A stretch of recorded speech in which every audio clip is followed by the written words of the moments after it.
In 2015, world leaders committed to achieving the United Nations Sustainable Development Goals.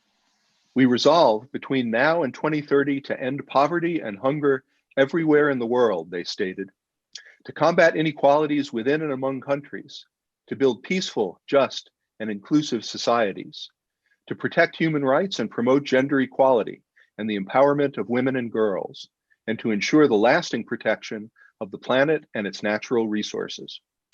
5 years on, how are nations doing in their efforts to meet the Sustainable Development Goals?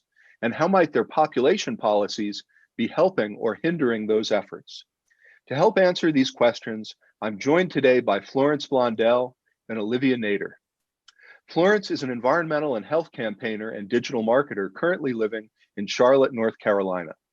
She's worked as a journalist in her native Uganda and managed campaigns and projects for Population Matters, the UK charity dedicated to population stabilization. Florence holds a master's degree in population and development from the London School of Economics. Olivia Nater is Senior Communications Officer at Population Matters. Before joining PM, Olivia worked at Friends of the Earth Scotland and for the International Union for the Conservation of Nature in Switzerland. Passionate about wildlife, she holds a master's degree in zoology from my neighbor to the north, the University of Wyoming. Florence and Olivia, welcome to the Population Factor. Thanks for having us. Thank you so much for having us. It's so nice to be here. Well, let's start at the beginning. What exactly are the Sustainable Development Goals? Who came up with them? Well, you practically described what they are when you say what they aim to achieve, because they are a follow-up to the Global Millennium Development Goals, which were stopped in 2015. And as you've said, they aim to move towards equitable, peaceful, and resilient, as well as prosperous societies, and within a sustainable planetary boundary. So these took over the Millennium Development Goals, which were about 8. And of course, some countries were on track, while others were off track, especially in Sub-Saharan Africa, which is my region. But there was some bit of achievements, but they saw the need to push this further. And that's why they came up with the SDGs, and they just expanded them to 17 because they realized there was a lot that needed really to be fitted in. So that's why now here we are. And at the moment, I don't want to go into it, but I don't think we are on track for most countries. But yeah. So, Florence, as you say, there's a sort of an overall view of the kind of society that the Sustainability Development Goals are trying to achieve. It's a just society, a peaceful society, a healthy society. But as you also mentioned, there are 17 of these goals, and I think something like 170 targets within each, within the different goals, very specific targets to meet them. So tell us what some of the most important Sustainable Development Goals are. Well, they're all important. You can't ignore them. But for me, what stands out, obviously, goal 1 on poverty really does stand out.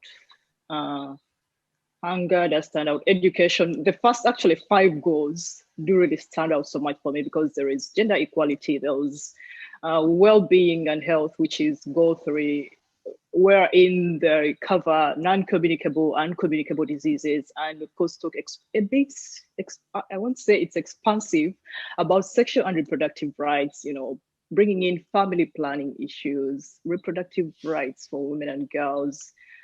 So yes, those first 5 really touch my heart. And of course, even going forward, when you look at, climate change, that is goal 13, consumption, which is goal 12. After living in a developed world, of course, I care now more about, consumption, which is not an issue back home in low-income countries. So yes, those really stand out for me, as well as the dimension of sustainable cities. So, so especially for the benefit of the Americans listening in my experience, people in Europe and I think even people in the developing world know more about the Sustainable Development Goals. They They know what they are. They know that governments are supposed to be pursuing them. So just to give the American viewers a sense of how these work. So goal number 1 is end poverty in all its forms everywhere. Hugely ambitious goal. And goals, so the targets within that goal are things like by 2030, no one in the world will be living below an extreme poverty line of less than $1.25 a day. Another goal is to, by 2030, have the number of people living under the national poverty lines, whatever nations have set as their poverty line. So, and again, when you go to something like goal 3, ensure healthy lives and promote well-being for all ages, there are specific targets within that. Because I think one of the things that governments found in the past with some of these UN goals, the Millennium Development Goals, for instance, was they were so general that people could make a general commitment to them. The goal here instead is for countries to work towards very specific ways of improving the lives of people within their countries. So I have a sense of how fully achieving the SDGs could improve life in developing nations like the US. For instance, under goal number 3, ensure healthy lives for all, it includes this target: achieve universal health coverage, including financial risk protection for everyone. So in the context of the United States, that would improve a lot of people's lives that I know, to have that kind of a guarantee. But I'm wondering, I'll ask Florence this again. Florence, in the context of a developing nation like Uganda, what would it mean to actually achieve the Sustainable Development Goals? Well, it would be awesome. It would be great. It would be amazing. But like I've said, there are countries which are off track. And most of those which are off track are sadly on my continent, especially in sub-Saharan Africa. So the continent as a whole is just only halfway to achieving the SDGs. You know, there are so many issues. We have fragile states with high levels of poverty and conflict. You mentioned universal health coverage. It's something, you know, we are all rooting for. It would significantly contribute towards a long and healthy life for most Ugandans, as well as, you know, all Africans in general. And in South Africa, I think they've been pursuing UHC vigorously. Many have been calling for UHC in Nigeria, but we also really don't have it there. So an SDG important, 3, is very important because it affects all other goals for our, especially in our nations. And sadly, we have weak health systems. And then there are so many economic, cultural, social, geographic related barriers. So even if you were to have a hospital somewhere, even here in the area, you'd find that for someone to even access it, they would have to travel miles and miles, you know. Right. It wouldn't be possible to get there. So you could even have a service, but then accessibility could be a problem. And then maybe accessibility is possible within, you know, towns, but still there's no hospital. So we still have quite a journey to go, but it would be amazing if we could achieve most of these goals, especially SDG 3 and SDG 5, women's empowerment, gender equality. Let me bring Olivia into the discussion here. The UN regularly reports on how well countries are doing in achieving the SDGs. Could you tell me a little bit about the 2020 report that came out, I think back in May or something like that? What does the UN say about how we're doing 5 years into the pursuit of the Sustainable Development Goals? Yeah, so like you were saying, this 2020 progress report came out a few months ago, and it unfortunately painted a pretty bleak picture progress-wise, because the fact is that we're just not on track to meeting almost all of the Sustainable Development Goals. And I think it's important to point out what you mentioned earlier, Phil, that these are indeed very ambitious goals. I mean, essentially, the aim of the Sustainable Development Goals is to kind of tackle all of humanity's biggest crises. And that's just something that takes a lot of time and effort to achieve. And there just hasn't been enough effort put into ending some of these injustices like hunger and poverty and gender inequality and things like that. So yeah, each goal contains a set of targets like you were mentioning, and a few of those targets were actually already supposed to have been met by 2020 this year. Right. And so there are 21 of those, and only 3 of those have been met. So this year's report really kind of emphasized the fact that, you know, world leaders must step up action to have a chance of meeting some of these sustainable development goals. And of course, it also focused quite heavily on the global health crisis, because the COVID-19 pandemic is pretty much setting us back in terms of all goals. It's hindering progress on all goals, some goals more than others, but that is definitely a hard blow, and it's going to be felt for many years to come. So a big part of the SDGs have to do with alleviating poverty. That's goal number 1. And of course, a lot of the other goals depend on improving people's economic lives, increasing the resources available for governments so that they can provide better healthcare or improve educational opportunities for people. So the pandemic essentially stopping global economies national economies for a while, and then making it very hard to ramp them up, I would think, you know, does have a lot of potential to set us back here. I would emphasize that a lot of people, development experts, are saying that's why we have to double down and focus even more on achieving the SDGs, because it's the poorest people of the world that stand to suffer the most if we lose sight of them. Now, another potential cause of insufficient progress towards the SDGs is rapid population growth in some of the world's poorest countries. It's a fact that some of the poorest countries in the world, countries that score lowest on development indices, also tend to have some of the highest population growth rates. So that's the case made in a report released this September by Population Matters entitled "Hitting the Targets: The Case for Ethical and Empowering Population Policies to Accelerate Progress Toward the Sustainable Development Goals." Olivia, could you briefly explain the argument made in that report? Yeah, so our report shows how rapid population growth represents a major hindrance to achieving the Sustainable Development Goals.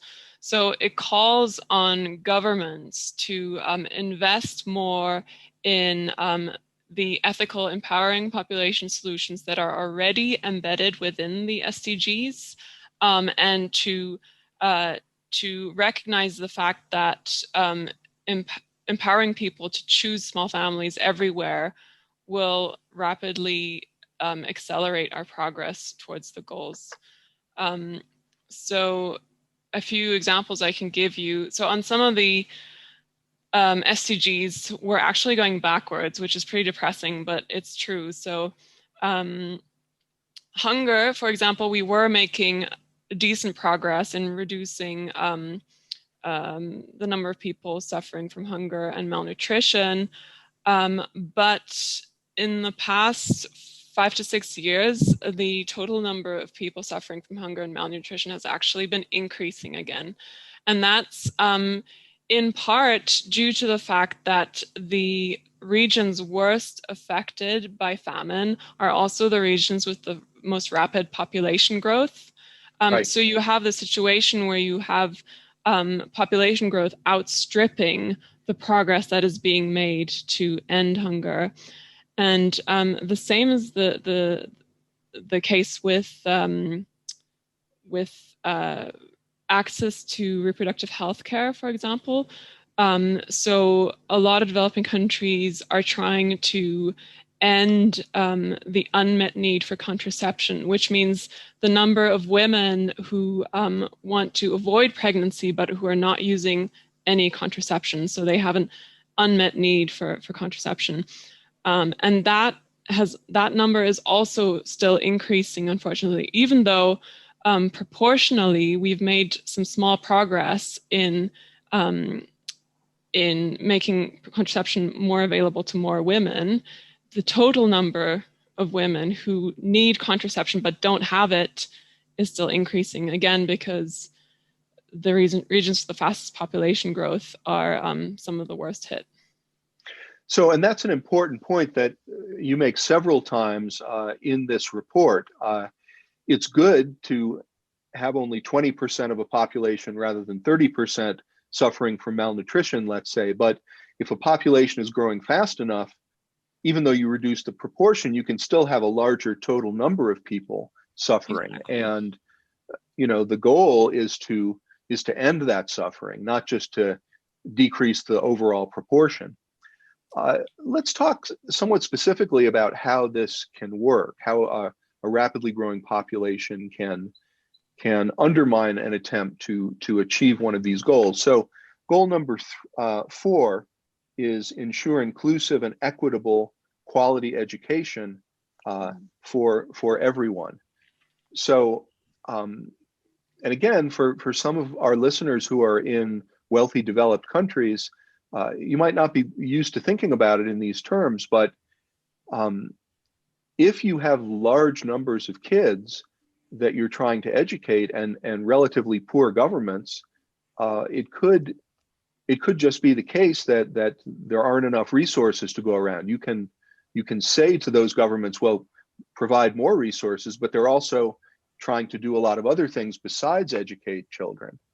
I know in my travels in India, this is going back a dozen years or so, I met many families where they really had to choose, okay, what's the one child or maybe two children in my family who I can give a good education to? Because to do that, we have to send them to private school. The public schools are filled with lots of children. And so I also met families that were only having 2 children because they were worried about being able to educate them. Let's take another example, something like healthcare. How might rising populations make it harder to provide healthcare to all of a population? Well, I mean, it's kind of the same running to standstill situation where you have to basically rapidly expand your services in order to keep pace with the growing population, because you have to ensure that you have enough doctors per everyone in your population, enough hospital beds, things like that. And of course, the more people you have, the more of that you need, and all of that costs money. And especially in developing countries, governments are quite restricted in terms of how much they can spend on different things. So you have, in many situations, you have not enough, basically, healthcare facilities for the number of people. That's why even the issue of Goal 9 comes in, of infrastructure. So you have many children, a big student population who need to go to school. You have a lot of people who need to access health services. So there's the need for Goal 9 now. So you see yourself, you're not achieving Goal 3, you're not achieving Goal 4. And of course, Goal 9 would help, but you can't achieve Goal 9. And that's why we are so off track. And that's one of the worst goals actually right now in Africa. Goal 9, Goal 3. So Goal 9 is build resilient infrastructure, promote inclusive and sustainable industrialization, and foster innovation. So you want that sustainable infrastructure, but there's a conflict between adding a lot more people quickly and having a genuinely sustainable infrastructure. Exactly. So there's that problem. So Florence, I want to read you a quote. This comes from Population Matters report, and get your reaction to this. The report quotes Goodall Gondwe, Malawi's Minister of Finance. He says, our high population is exerting a lot of pressure on our economy. As a country, we have made tremendous gains over the years, but the impact is not reflected on our economy because the gains have been dissipated by population growth. So how representative is that statement of views among Africa's leaders? Do most African leaders see rapid population growth as a problem, or do some perhaps see it as a sign of strength of their societies? Oh, well, it's a yes and no, but I would lean mostly on yes. Most governments really consider fertility to be too high, and they consider most of their countries to have a high population growth rate. I mean, look at my country, Uganda. We are always in between 3.2%, 3.5% per annum. And if you know about population studies, you know that if you're at above 3%, you're going to double your population after every 20 to 23, 25 years. That's compared to countries now like the UK, which will double, or even here, which will double its population like in over 100 years. So yes, they're not blinded by the fact that the population is growing and it's hindering development on all fronts, socially, economically. So almost all of the governments want to lower population growth as well as the fertility. And if you look at the policies, I looked at the policies, you know, for the countries, for the UNDESA. And this is where we are. Only actually one African country, I believe, wants to raise its population, and that's Gabon, which is at around 2 million people. But for most, they have policies, good family program. Sorry, my light blew out. Good family planning programs. The only problem is, of course, implementation. But some countries are really, they need this. Only a few like Botswana, like, oh, let's maintain our policies as they are. Well, Botswana has 2 million people, which is understandable. But you see they're maintaining, they're not saying, oh, let's increase. They know really that this is a problem. And when I went to Nigeria one time last year, when I was working with Population Matters, I met the PS for the environment in Lagos, which has a huge population for a city. And the minister was like, population growth is a huge problem. It's one of the things setting everything back. So when you see even an environmental minister admitting that this is an issue, yeah, it's true. There is a problem. Yeah, and again, for those living in the developed world, they might not realize how rapidly some of these countries are growing. I was looking at some figures yesterday, getting ready for this program. Under the medium, most likely variant population projection, Nigeria's projected to increase from, I think, a little over 200 million today to something like 700 million by 2100. That is just staggering growth. And there's good evidence that even currently, larger families in Nigeria find it harder to feed all their children than smaller families. I saw a study saying that recently. So it's good to hear that governments see this as an issue. So let me ask then, if governments see it as an issue for the most part, and if people in Africa see it as an issue, why has Africa lagged, generalizing here, why has Africa lagged in terms of reducing fertility levels? Yeah, well, we are lagging. Of course, some countries are making progress, especially in North Africa, countries like Egypt, even if the population is expanding and they're worried, they're upping their game on family planning, but at least they are below, intermediary fertility. They're now approaching the lower fertility. We are lagging because, well, in North America, in Europe, as well as, well, now Asia, you guys had the experience of the Industrial Revolution. Like, you went through that process, of course, years and years back. And by like the 70s, most of, the developed world, the high-income countries had reduced their fertility to, replacement level 2.1, the point at which someone can replace themselves and, give birth and stuff like that. For us, our transition started a bit too late, by the way, like almost in the 80s, most African countries, especially Sub-Saharan Africa, in the late 80s. And it just stalled thereafter. And of course, there are so many reasons why this is. Most countries, actually, their contraceptive prevalence rate is below 40%. I think the highest could be in Morocco, which is about, no, South Africa, which is about 70%, which is like on course with other developed nations. But for most countries, it's really so low. And then, of course, we have social issues like culture.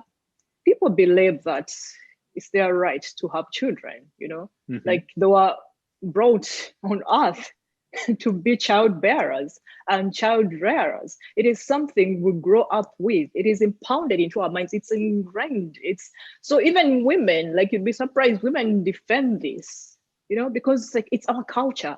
And if you don't want to do this, you're an African, you're not African, you know. And of course, we marry early, you know, as early as 13, 14. Children are sent into marriages, and there's no delay. People do not postpone childbearing, you know, so even childbearing starts much earlier.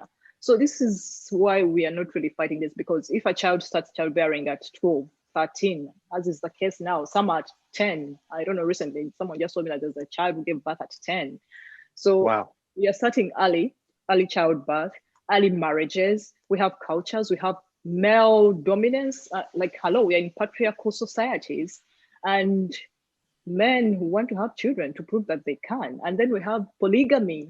So you find a man having 4, 5, 6, I don't know how many wives, and they're all competing to give him children. And of course, there's this silly notion of having the male child.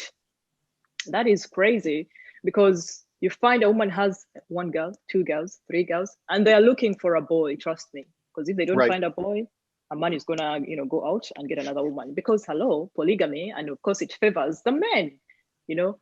Once a woman came out in Kenya who was like, I'm marrying 2 men, and everyone was like, oh, how is this even possible? So you see, even the gender inequality also plays a big role in this.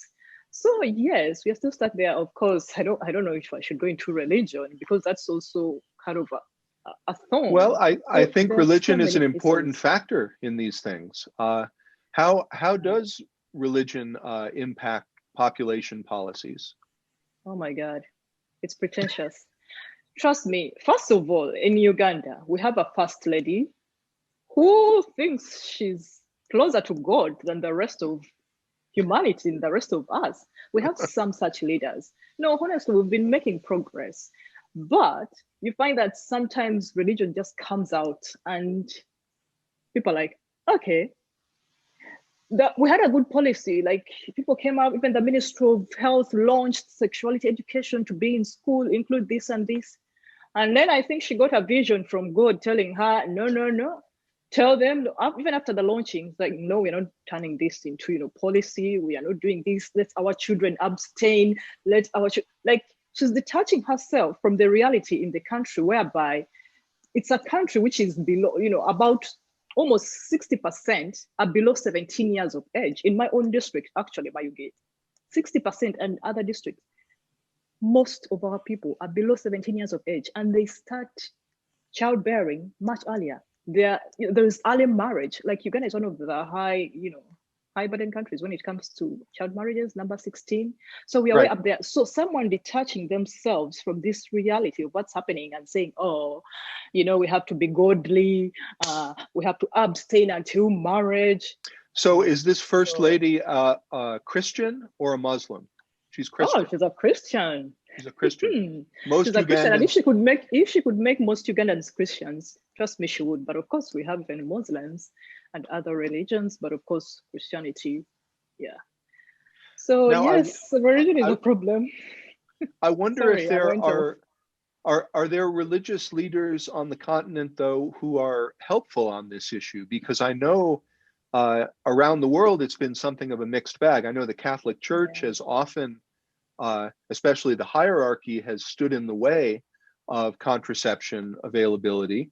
But there have been individual leaders, and especially parish priests, who have said, no, this is important to improving people's lives. We we want them to have contraception. Is it similar in Africa? Do you have a mix of religious leaders? Yeah, actually, we do have a mix, and it's growing, except that now those ones, they are shut down. And even you can see, like, I know there was a time when religious leader just came out rightly and said it that population is a problem, women should use this.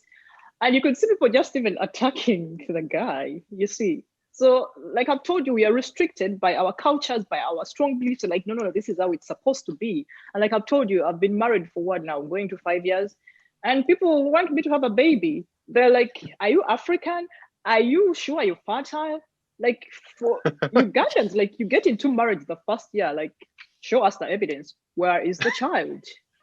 Where is the baby? You are not an African woman. Like they will accuse you. They will tell you that. Strangers actually on Facebook, because my Facebook is open, but everyone is just concerned about your life. And of course the achievement is what? Baby, child. And then someone, even a journalist one time, even a woman, was writing in a national paper, a national daily, asking for, oh, what would your plan be if nobody marries you? Like marriage is the end of it all, So yes, we have early marriages, early childbearing, early that and all that. So I hope the voices, the loud voices come out much louder, the good voices. But it sounds like in many places, some of these ideas are changing. And I know, for instance, to take one of the issues you raised, child marriage, I mean, the UN has stated very forcefully that child marriage is a human rights violation, that it is. Women, it's mostly women who get married younger than 18, that really undermines women's opportunity to live their own lives and to live a good life. And at least formally, the nations of the world have signed on to that. So, and I've heard that there's been some progress in reducing that. Yeah, there's been some progress, but it's still high, because if you find a country like Niger, which has a high fertility by of about 7 children per woman, like child marriage is about what, 70%? That is really high. Wow. Uganda at about 40%. Most countries there like 50%, 60% child marriages. They're still high. And this COVID era, you've talked of COVID, it is increasing it. Trust me, many districts in Uganda, they're sending in reports. Young girls married off. Young girls, there's a lot of teenage pregnancy, by the way. They think, oh my God, this many girls, about 4,000 are pregnant, about this many. So I'm not seeing girls going back to school after COVID, They want to open schools. That's worrisome. It's not going to happen, And there's a time actually, even the president really has tried, like Museveni in Uganda, to say, okay, family planning, supporting and everything. But then sometimes he said contradicting statements. Like recently during COVID, he was like, okay, well, they were telling him that girls are getting pregnant, stuck home, being raped by their parents, by their friends, by relatives and everything, because it's really a huge issue, defilement, which I call rape. The president just said, well, COVID is killing them, but at least pregnancy won't kill them. He forgot that we have a high maternal mortality rate in that country. And it's mostly the young girls who are dying, between 15 and 19. Let's bring the focus back a little bit onto the SDGs. The SDGs take a sort of an indirect approach to population growth. Sustainable Development Goal 3, ensuring healthy lives, and Goal 5, achieve gender equality, both set specific goals around greater contraceptive ability. One of the goals under SDG 3 is ensure universal access to sexual and reproductive health care services, including for family planning. And one of the targets under goal number 5, gender equality, is ensure universal access to sexual and reproductive health and reproductive rights. So let me bring Olivia back into the discussion here. Olivia, is the problem that these targets have not been diligently enough pursued, or do they need to be supplemented in some way? Do we need further targets or just more resources to meet the targets that have been set? I mean, the targets that have been set are good. They're already really ambitious. And if we were to meet them, that would be amazing. The real issue is much too slow progress, and that's because mainly because of lack of investment. So another UN report came out this year showing how much money is needed basically to end the worst gender inequalities. And particularly, they state the three overarching aims, which they call the 3 zeros. So they want to achieve 0 preventable maternal mortality, 0 unmet need for contraception, and 0 gender-based violence, including harmful practices like female genital mutilation. And they've shown that all of that together would cost around 264 billion US dollars, which sounds like a lot of money. But if you think about how much everyone invests in the military, for example, every year, it's really only a fraction of that. And currently, the funding gap between what has already been pledged by world leaders to help achieve these goals and what is still needed is 222 billion. So you can see that that's really where the problem lies. It's just these issues have not been taken seriously enough, and there's just not enough investment. So let me press a little on that particular issue, because again, for a lot of these goals, we're talking about helping relatively poor countries that lack the resources to achieve them. And so part of the issue here is increased, better funding from the developed world to help the developing nations achieve these goals. But part of the issue too seems to be sometimes a lack of commitment within developing nations themselves toward the goals. It could be the case, for instance, that something like ending early child marriage is more, not so much a function of proper funding, but the willingness, the desire of people in the society to end that. So what's your sense of the overall balance of responsibility here in terms of developed nations and developing nations to really achieve these goals? Well, I think everyone needs to be involved, and as you were saying, a lot of the change that is needed can only be kind of brought about through massive cultural change and like a shift in traditional norms and things like that. And yes, there are, of course, a lot of governments that are resistant to that kind of thing. But as Florence was saying, so many governments in developing countries now recognize rapid population growth as a major threat to their nation's stability and to their economic prospects. The World Bank this year said that global poverty is not going to decrease in 2021. They already know this, they've already forecast this, because there are so many countries where population growth is outstripping economic growth. And this worries governments. Of course, they want a prosperous, healthy nation. So a lot of it really is just insufficient funding. And of course, you have in some countries you have quite a lot of corruption as well, where money goes into the wrong pockets. But the fact that there's such a massive funding gap, for example, just for ending the worst gender inequalities, shows that the global north, governments in the global north really need to do more to help lower income countries make some more progress. So let me ask a somewhat different question. Do we need a new, an 18th Sustainable Development Goal, something along the lines of stabilize the global human population, or maybe even reduce national populations to sustainable levels? In other words, a goal that makes ending or reversing population growth an explicit goal.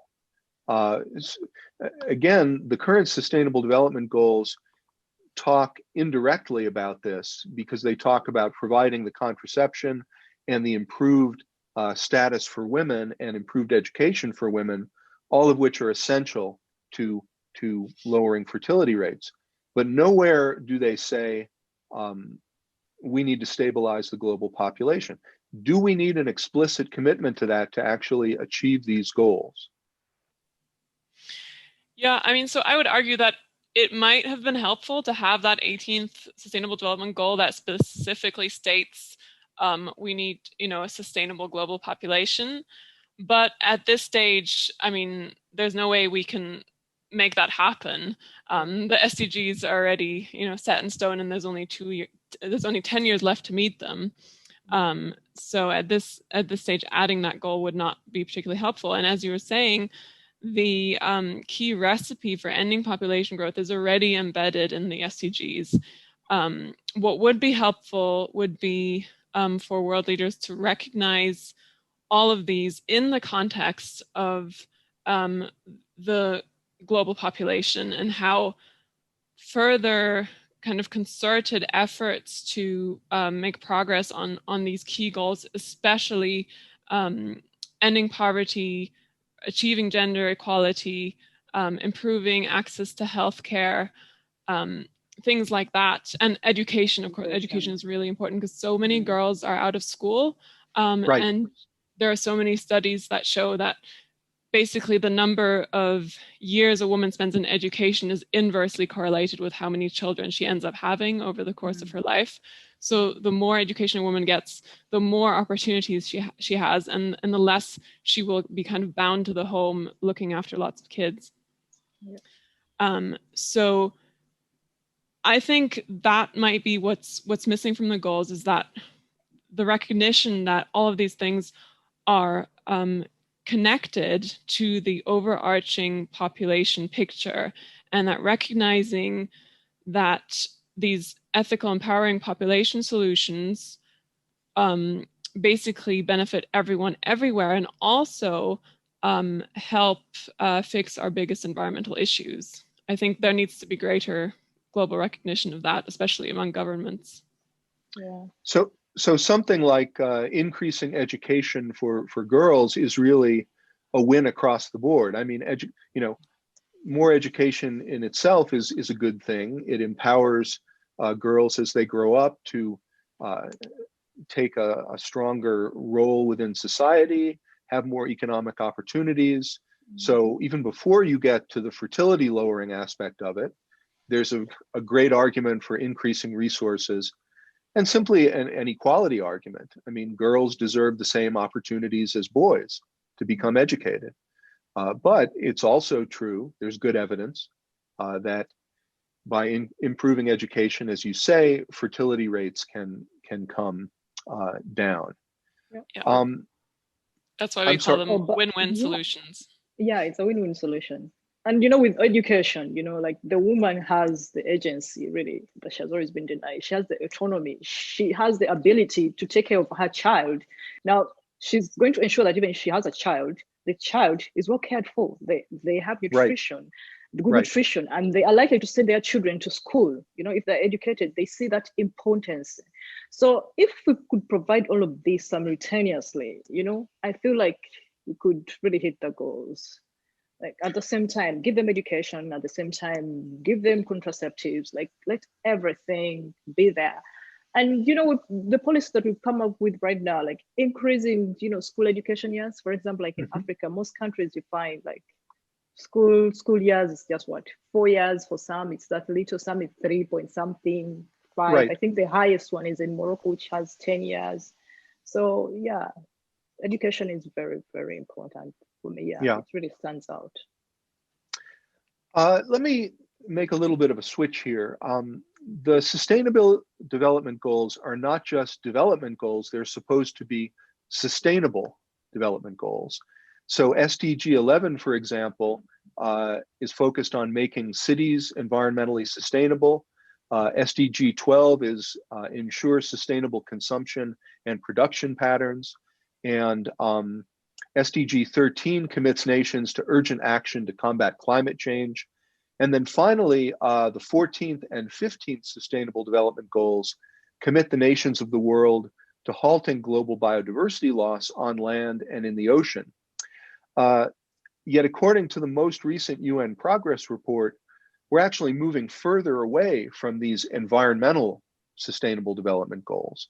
So while the sort of human-centered poverty, education, those kind of goals, the progress is mixed and too slow, with the environmental goals, it's very clear. It's not that we're not making progress, we're moving backwards.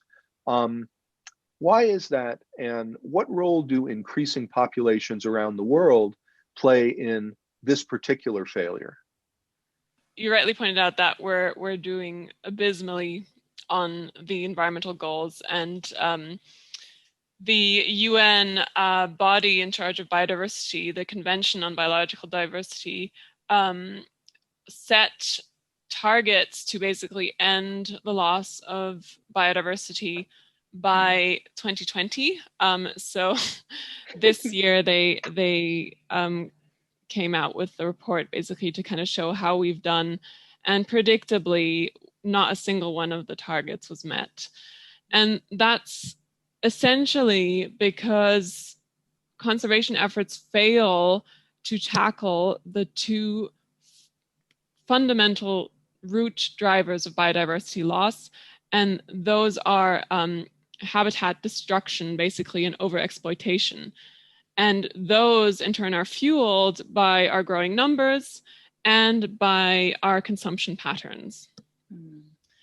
So the only way we can put an end to the loss of nature is by both by ending population growth, stabilizing our population, and by achieving sustainable consumption patterns worldwide. And that means, unfortunately for us in the global north, that we need to tighten our belts quite considerably, because consumption is only forecast to continue increasing, again, in part because of population growth, but also because hundreds of millions of people in low-income countries are escaping poverty, which is a really good thing.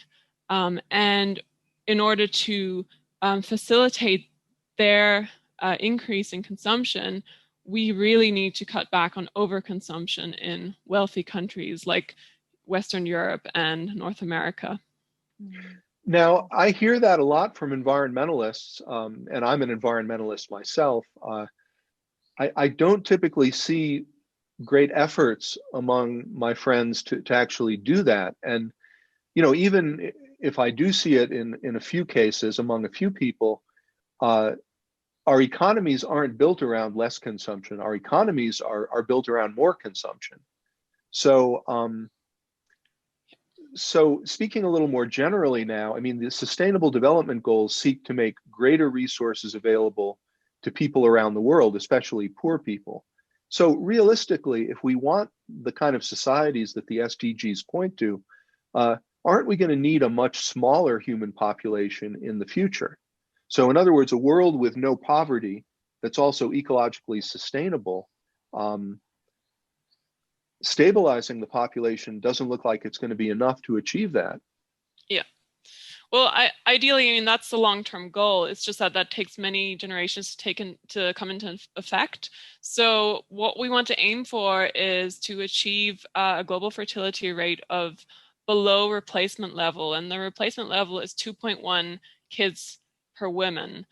So once everywhere, so currently we're about 2.4 globally. Once we reach below that replacement level, it'll take a few more decades, probably generations, before our population will actually begin to contract.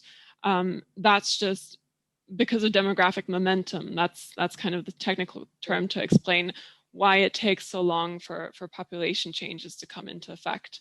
So it's definitely something we should be aspiring to, but we also need to be realistic. I mean, we can't expect to have our population in the next 50 years, for example. It's all kind of, long-term changes that we're talking about here. And I hope that, maybe in 200 years time, our population size will be, smaller than it is now, and that we will have gotten there through these, empowering, positive solutions. But they take a long time to come into effect. Yeah. So again, I mean, for me, that's one more reason for why we should have an SDG about stabilizing or reducing the global human population. Now, I guess the SDGs are designed to be enacted by 2030, and so with population momentum, really, even if you cut fertility back much below replacement rate, you would still have a certain amount of population growth baked into the global population. Let me touch on another somewhat controversial aspect to this. The SDGs talk very explicitly about the need to improve contraception access, women's rights, girls' education, etc., which we think are really the keys to reducing fertility. But as Florence was saying earlier in our discussion, we've also got in many countries this idea that big families are inherently a good thing. Do we also need, in addition to the rights that the SDGs talk about, do we need more propaganda in different parts of the world for smaller populations? Do we need government leaders coming out and saying, have a smaller family for Uganda, for instance? Florence, what's your sense of that? Yeah, I think it's important to talk about, population. Olivia's already, talked about, the effect on the environment, which we are seeing, which is happening in our countries. So leaders need to come out more often and encourage, of course, not coerce, you see, and that's where the problem is. That's where people are scared, like, okay, anything to do with public policy, it's highly divisive. Like people are thinking you want to interfere in people's reproductive affairs. So how you say it, just really giving people that information and, making sure they make an informed choice. For example, like I said, the First Lady is limiting us, getting access to choice education in schools. Really, that's wrong. I feel like a girl should grow up knowing, what her life is going to be like from the minute she's born, so that she knows she can decide. They just need to give us all the information and tell us this is what's there, this is what's necessary, this is what's happening. Some people now can't even understand, say, so population affects the environment, really? How? So population affects this, really? How? It does affect poverty. Like we need to understand all the connections right from the start, and then we can make informed choices. For example, like I wasn't so much enlightened on, the environment and until I started really reporting, as a journalist, and I saw the interconnectedness. I went all across the country and I saw what was happening. Like we don't really have this exposure from when we are really much younger, and we can make decisions and grow up and say, oh, wow, this is what's happening. People need to know. Information is power. And trust me, when people have this information and they have everything else, the services, the contraceptives, people are always going to choose that. And this will lead people to choose what to have smaller families, as long as you tell them this is what's happening, empower them. And like Olivia already said, educated women, they are working, they're going to choose to delay child marriage, or rather, Right. To delay marriage, they're going to postpone birth. It's happening in most Asian countries. It can happen in Africa. It's possible. So, Florence, I'm curious, was there a particular story that you reported on where it really taught you the importance of population issues to improving people's lives? Is there a particular story that you did that stands out as you think about that? One time I went to northern Uganda, and there was this gentleman, and he has about 4 women, and it's like another one is coming. And you look at the line of children, and you look at the environment. Of course, we survive with what we have, but it's not a life I would wish for a child to have. It's a life I've seen even while growing up.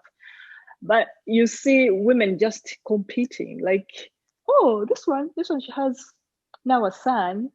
Oh, this one is about to give me a boy. Now this one is about, and then they'll be like, yeah, I have 3. but the other one has 5. So there are so many issues. And then you report about, I reported one time about a story, in a health center whereby health workers are using torches. And of course, there are so many people coming to the hospitals. So like accessibility, like when you go to the rural areas, it's really horrible. And of course, most of the country is rural. So there are lots of rural areas to go to. So you can imagine it's problematic. And for me, I feel like population growth is really riding this, especially for us back home, because I can't say that, consumption is very much a big problem back there.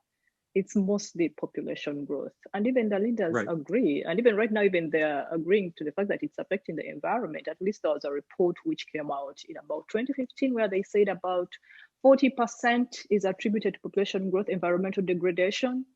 So we are seeing all this coming out. Yeah, I feel like change is necessary. It will come, but it's taking its time, sadly. Yeah, but it's possible.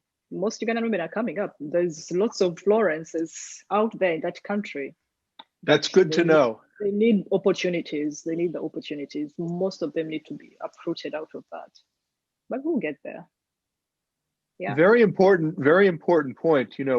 For my fellow American citizens, most of whom have never seen or thought about the Sustainable Development Goals, I'd really encourage you to take a look at some of the links we're providing with this story and familiarize yourself with them. There are actually quite a few where you can look at them and say, as Florence just said, the United States has some work to do to fully achieve these targets as well. Well, I would like to thank both of you, Florence and Olivia, for being on the show today. I hope you'll be willing to come back soon. Yes. Yeah, definitely. Thanks for having us. Yeah, this has been amazing. Yeah, thanks for having us.